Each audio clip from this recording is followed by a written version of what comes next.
Silahkan.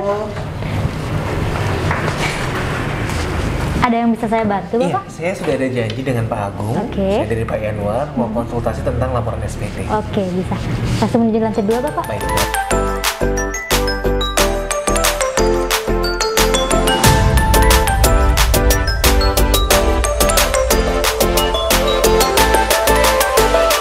Bapak minum apa?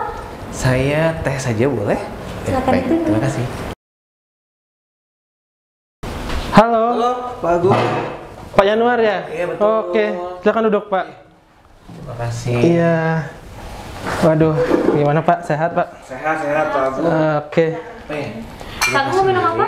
Nggak usah Yan, nanti aja ya. Mari. Iya. Oke.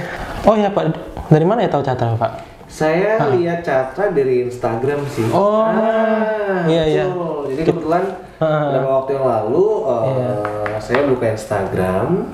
Sebentar ya. Saya buka Instagram Catra Lintang Konsultama, betul ya? Iya, betul. Di situ ada salah satu kontennya itu helpful banget, bantu banget, tapi jadi bikin saya juga ngerasa wah, berarti saya harus urus pajak saya gitu kan? Iya, Yang harus Pak. lapor SPT hari ini, yang ini. Nah, di situ saya baca bahwa bisa dibantu sama hubungi tim Catra Lintang Konsultama untuk konsultasi berbayar. Nah, siap.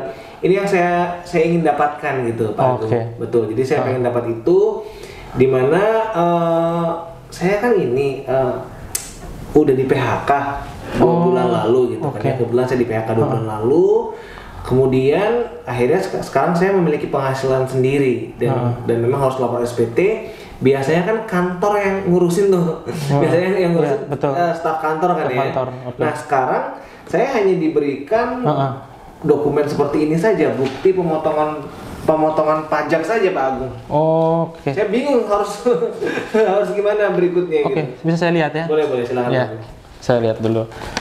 Oh, oke. Ini yang pertama adalah bukti potong A1 namanya, Pak. Iya. Jadi A1 itu adalah bukti pemotongan atas gaji yang Bapak terima di kantor Bapak yang dulu. Oke. Jadi kalau Bapak terima gaji berapa, selama setahun akan ditotalkan dan dilaporkan yang namanya di A1 ini. Itu bukti pemotongan. Ya, betul. Baik. Nah, yang kedua ini kalau saya lihat adalah bukti pemotongan pajak penghasilan pasal 21 final.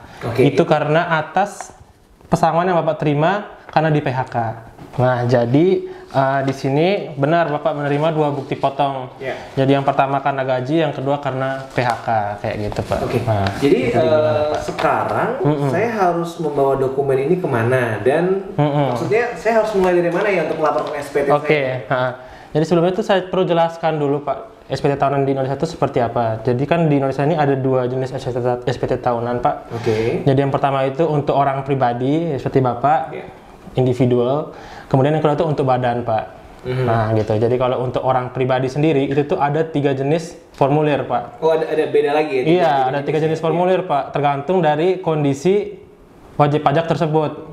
Jadi yang pertama itu ada yang namanya 1770 SS. Itu maksudnya? Itu untuk karyawan yang menerima penghasilan hanya dari satu pemberi kerja dan menerima penghasilan tidak lebih dari 60 juta selama setahun. Hanya dari satu pemberi kerja, digaji-gajian gitu ya, dan gajinya selama setahun tidak lebih dari 60 juta. Betul. Nah, kemudian ada yang kedua namanya 1770S. Nah, 1770S ini sendiri itu bisa menerima penghasilan dari beberapa pemberi kerja dan di atas 60 juta setahun.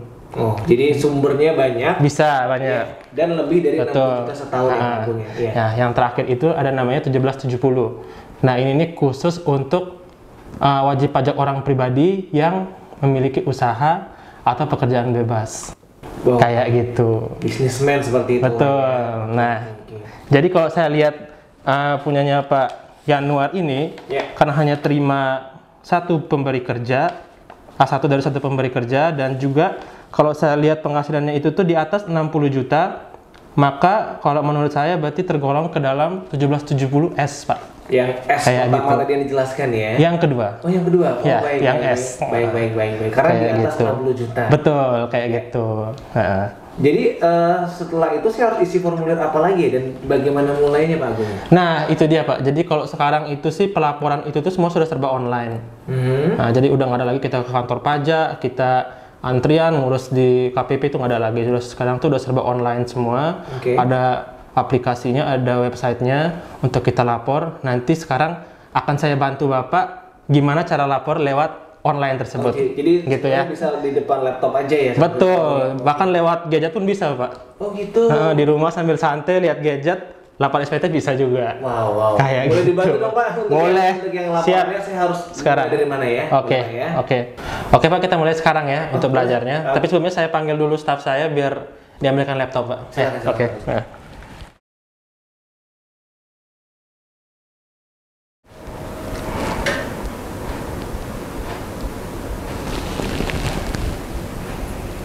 Ya nih, kamu tolong ke bawah ya, bawain laptop. Saya mau ngajarin klien buat lapor SPT tahunan ya. Oke. Ditunggu Pak ya. Oke, baik Pak Agung. Tidak lama ya mengisinya atau bagaimana Pak Agung? Tidak lama Pak, paling kita hanya perlu waktu paling lama itu 5 menit Pak. Cepat. Iya, makasih ya Yeni. Gini caranya Pak ya. Saya bantu. Oke, baik Pak. Jadi langkah pertama yang perlu Bapak lakukan adalah mempersiapkan dokumen-dokumen terkait dengan pengisian SPT tahunan. Di antaranya adalah Bapak harus mempersiapkan semua bukti potong atas penghasilan yang Bapak terima selama setahun, yaitu tahun 2020. Bisa itu berupa A1 kalau Bapak menerima gaji sebagai karyawan, atau bukti potong lainnya atas setiap penghasilan yang Bapak terima.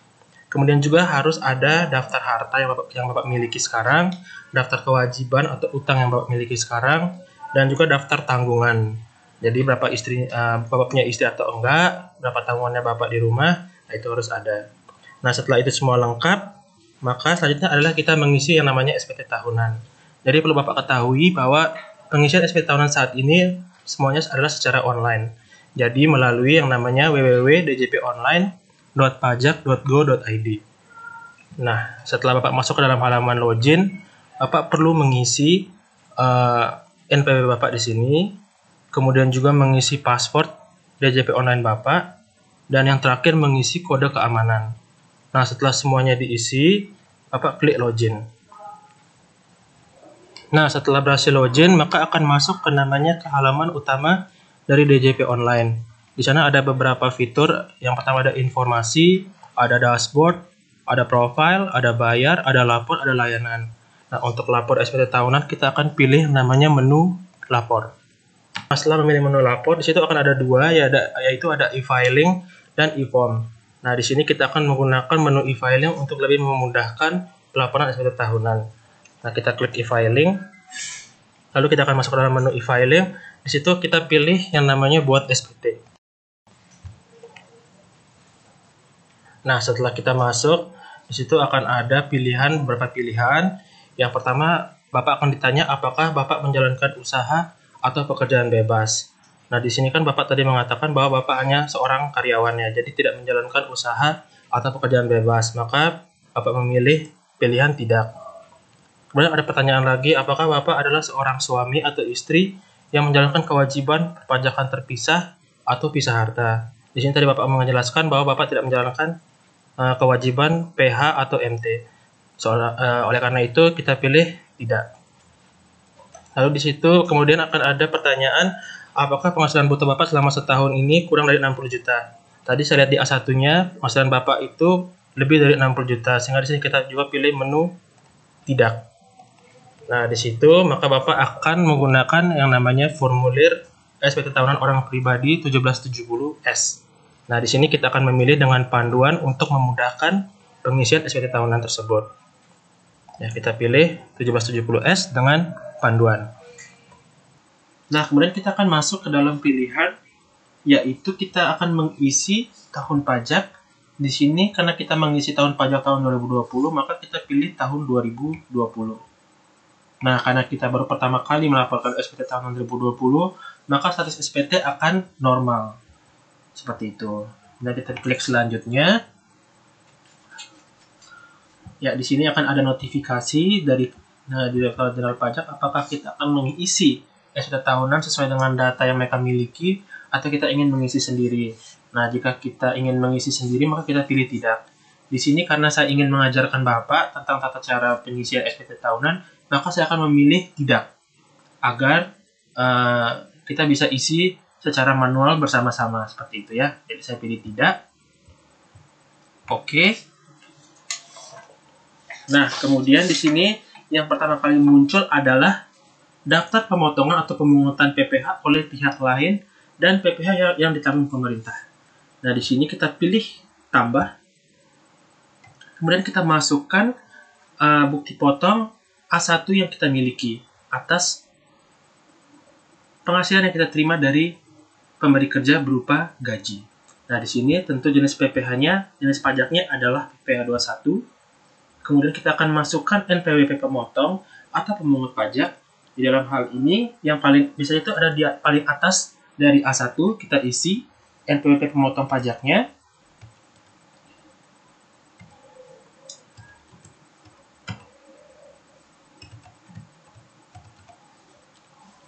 Maka akan otomatis keluar nama pemotong pajaknya apabila kita mengisi NPWP pemotong pajak dengan benar. Kemudian kita isi nomor bukti pemotongannya yang letaknya adalah paling atas dari A1.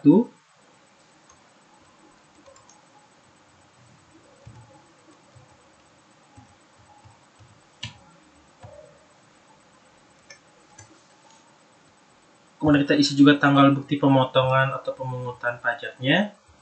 Itu biasanya letaknya adalah di paling bawah sebelah kanan. Kita pakai 31 Desember 2020. Kemudian kita isi jumlah PPh yang dipotong atau dipungut. Itu letaknya adalah di nomor 17. Lalu kita klik simpan. Maka otomatis akan keluar bukti pemotongan dari kita yang kita miliki. Nah, di sini karena dari DJP online itu sendiri sudah ada data yang mereka miliki tentang bukti potong kita, maka di sini akan jadi double. Karena secara otomatis sudah ada dari DJP online, kita juga menginput kembali tadi secara manual. Maka di sini kita harus hapus salah satunya. Di sini saya hapus salah satunya sehingga hanya ada satu, yaitu bukti potong A1 yang kita miliki, yang Bapak miliki. Oke, selanjutnya kita pilih selanjutnya. Nah, di sini dia menanyakan penghasilan neto dalam negeri sehubungan dengan pekerjaan. Jadi itu bisa dilihat di A1 Bapak. Pada poin 12, kita isi neto penghasilan yang Bapak miliki.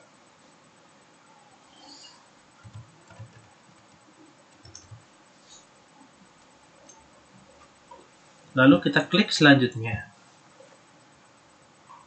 Setelah itu akan ditanya, apakah Anda memiliki penghasilan dalam negeri lainnya? Di sini tadi Bapak mengatakan tidak memiliki. Nah, jadi kita pilih tidak, lalu klik selanjutnya. Apakah Anda memiliki penghasilan luar negeri? Tidak punya juga, jadi kita pilih tidak. Lalu klik selanjutnya. Nah, kemudian, apakah Anda memiliki penghasilan yang tidak termasuk dalam objek pajak? Tadi Bapak mengatakan bahwa Bapak tidak memiliki. Kemudian kita klik selanjutnya. Nah, di sini apakah Anda memiliki penghasilan yang pajaknya sudah dipotong secara final? Nah, di sini tadi Bapak mengatakan Bapak memperoleh pesangon, maka di sini terdapat bukti potong PPh 21 yang dipotong secara final dari pesangon yang Bapak terima. Oleh karena itu kita memilih ya. Lalu kita menambahkan bukti potong tersebut. Nah, di sini dari sumber atau jenis penghasilan kita pilih yang poin 5 yaitu pesangon, THT, dan tembusan pensiun yang dibayarkan sekaligus. Nah, kemudian DPP-nya kita masukkan angka penghasilan bruto yang diterima sesuai dengan di bukti potong 1721 nomor 7 final tersebut. Saya akan masukkan. Kemudian kita juga memasukkan PPh terutang yang ada di bukti potong pasal 2 PP pasal 21 final tersebut.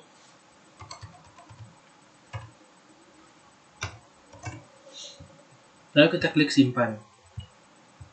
maka akan muncul bukti potong yang telah kita input tersebut. Lalu kita pilih selanjutnya.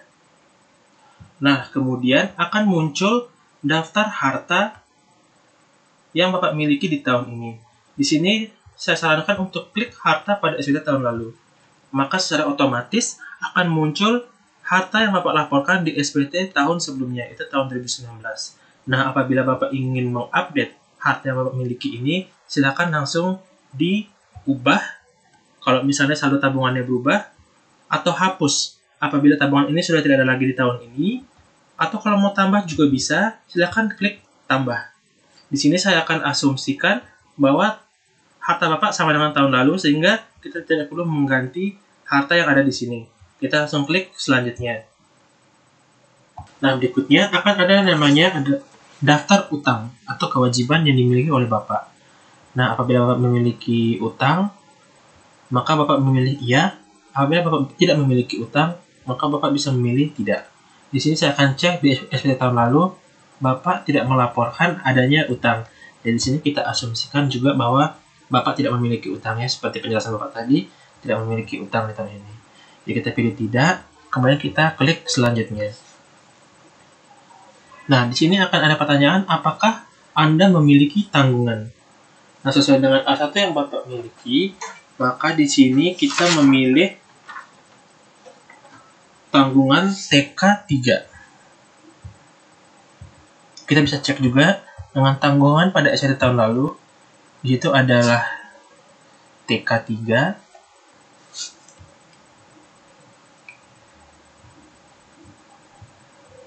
Nah, sehingga kita anggap sama dengan tahun ini. Kemudian kita klik selanjutnya. Nah, jadi kalau TK3 itu nanti tanggungannya adalah 67.500. Nah, di sini juga apakah Anda membayar zakat atau sumbangan keagamaan? Di sini kita pilih tidak. Karena Bapak tidak ada pembayaran zakat atau sumbangan keagamaan kan, Pak ya. Kita pilih tidak, kita klik selanjutnya. Nah, tadi status perkawinan karena TK3 berarti tidak kawin. Kemudian penghasilan tidak kena pajaknya, statusnya adalah tidak kawin dan memiliki 3 tanggungan. Lalu kita klik selanjutnya.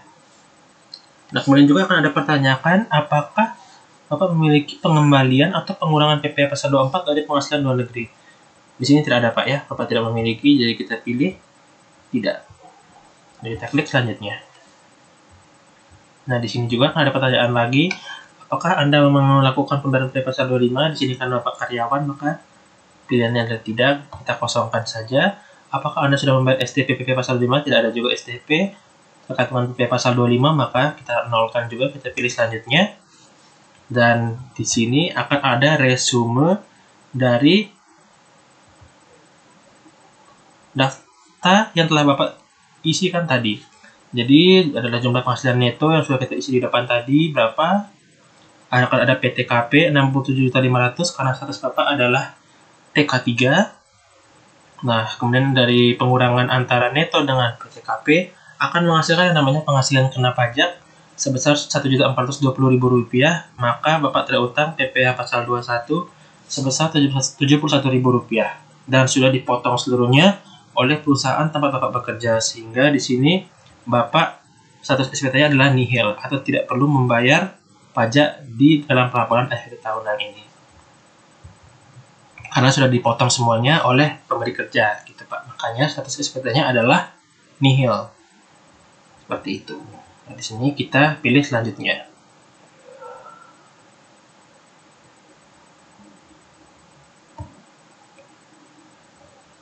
Nah, di sini karena nihil, maka kita langsung pilih selanjutnya juga.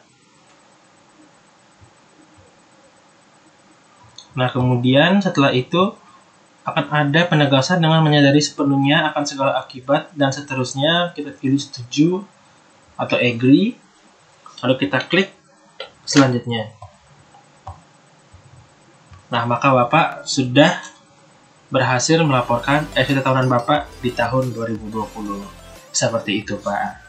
Oke, Gimana Pak? Wah, Gampang kan? Ternyata tidak sulit ya Pak Agung. Iya dong, tidak sulit Pak. Cuman sudah takut duluan karena pikirannya kan lapor pajak sendiri tuh rumit dan ribet gitu Pak ya. Tapi terima kasih sekali atas bantuan dari Catra. Sama-sama. Dan nanti kebetulan ketika saya mau bikin perusahaan baru, jadi apakah nanti bisa bermitra dengan Catra ya? Oh bisa Pak. Mengurusi hal-hal seperti ini kan? Tentu. Saya pasti nggak akan ada waktu dong Pak Agung ya. Tapi bagus Pak, mantap. Jadi berhenti dari karyawan, naik grade jadi pengusaha nih berarti. Semangat untuk mantap Pak. Tidak boleh menyerah kita kan ya. Iya, jadi kalau emang kita mau bermitra Pak, jadi nanti bisa hubungin nanti ke staf saya. Jadi tentu kita harus buat dulu karena kita kan resmi Pak ya, profesional. Jadi kita buat dulu agreementnya seperti apa yang Bapak perlukan jasa dari kita akan buatkan agreementnya.